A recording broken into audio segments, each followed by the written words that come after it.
क्या आपने कभी सोचा है कि पहाड़ों में आने वाली हर बाढ़ सिर्फ बारिश की वजह से नहीं होती? कभी-कभी पहाड़ों में होने वाली एक प्राकृतिक घटना कुछ ही समय में नदी का रूप बदल देती है और देखते ही देखते पानी की तेज धारा तबाही मचा सकती है।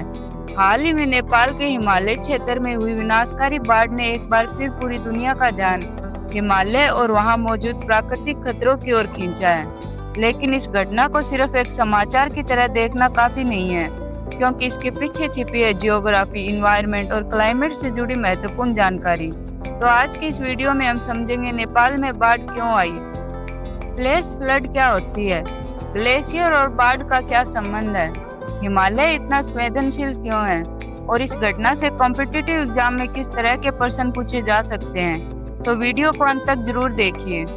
सबसे पहले नक्शे पर नेपाल को समझते हैं। नेपाल दक्षिण एशिया में स्थित एक लैंडलॉक्ड कंट्री है। इसके उत्तर में चाइना और दक्षिण पूर्व तथा पश्चिम की ओर भारत है। नेपाल का उत्तरी भाग हिमालय से घिरा हुआ है। दुनिया की सबसे ऊंची पर्वत चोटी माउंट एवरेस्ट भी नेपाल और चाइना की सीमा के हिमालयी क्षेत्र में स्थित है। इसी वजह से नेपाल की भौगोलिक संरचना बाढ़, भूस्खलन और हिमस्खलन जैसी प्राकृतिक घटनाओं के लिए काफी संवेदनशील है। अब आते हैं हालिया घटना पर। रिपोर्ट के अनुसार नेपाल के हिमालयी क्षेत्र में अचानक बड़ी मात्रा में पानी और मलबा नीचे की ओर आया। इसी घटना में पानी के साथ सिर्फ मिट्टी ही नहीं बल्कि चट्टानें, बर्फ और अन्य मलबा भी बहा।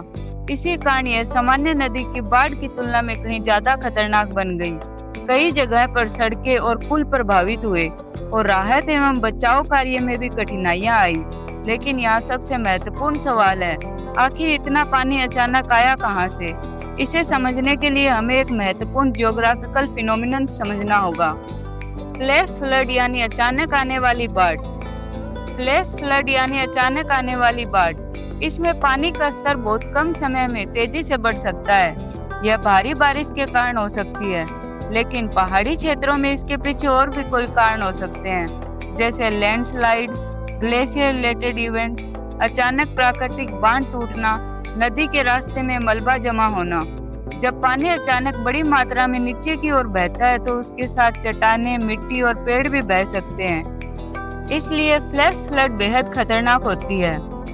अब एक और महत्वपूर्ण शब्द, ग्लेशियर यानी हिमनद। हिमनद वास्तव में बर्फ का एक विशाल और लंबे समय तक बना रहने वाला भंडार होता है, जो धीरे धीरे नीचे की ओर गति कर सकता है। हिमालय में हजारों ग्लेशियर मौजूद हैं। जब तापमान और मौसम की परिस्थितियों में बदलाव होता है तो ग्लेशियर और उनके आसपास मौजूद बर्फ तथा पानी की स्थिति बदल सकती है। कई जगहों पर ग्लेशियर के पास पानी की झीलें भी बन सकती है। अगर ऐसी झील का पानी अचानक निकल जाए तो उसे ग्लेशियल लेक आउटबर्स्ट फ्लड यानी ग्लोफ कहा जाता है। यहाँ एक बात ध्यान से समझना जरूरी है, हर हिमालयी बाढ़ को ग्लोफ कहना सही नहीं है। इसलिए घटना के बारे में प्रारंभिक आकलनों में आइस रॉक, अवलांच और नदी के रास्ते में बने प्राकृतिक अवरोध जैसी प्रक्रियाओं को महत्वपूर्ण कारण बताया गया है। इसलिए हर घटना को समझते समय हमें बिना पुष्टि के किसी एक कारण को अंतिम कारण नहीं मानना चाहिए। यही तरीका करंट अफेयर में भी महत्वपूर्ण है, फैक्ट और स्पेकुलेशन में अंतर समझना। अब समझिए एक और महत्वपूर्ण टर्म, आइस रॉक एवलांच। जब पहाड़ के ऊंचे हिस्से से बर्फ और चट्टानों का बड़ा हिस्सा अचानक टूटकर नीचे गिरता है तो इसे आइस रॉक एवलांच कहा जाता है। अगर यह मलबा किसी नदी के रास्ते में पहुंच जाए तो नदी का प्राकृतिक बहाव बाधित हो सकता है। कुछ समय के लिए पानी पीछे जमा हो सकता है और जब यह अवरोध टूटता है या पानी उसके ऊपर से तेजी से निकलता है तो अचानक बहुत ज्यादा पानी नीचे की ओर जा सकता है। यही प्रक्रिया फ्लैश फ्लड को बेहद विनाशकारी बना सकती है।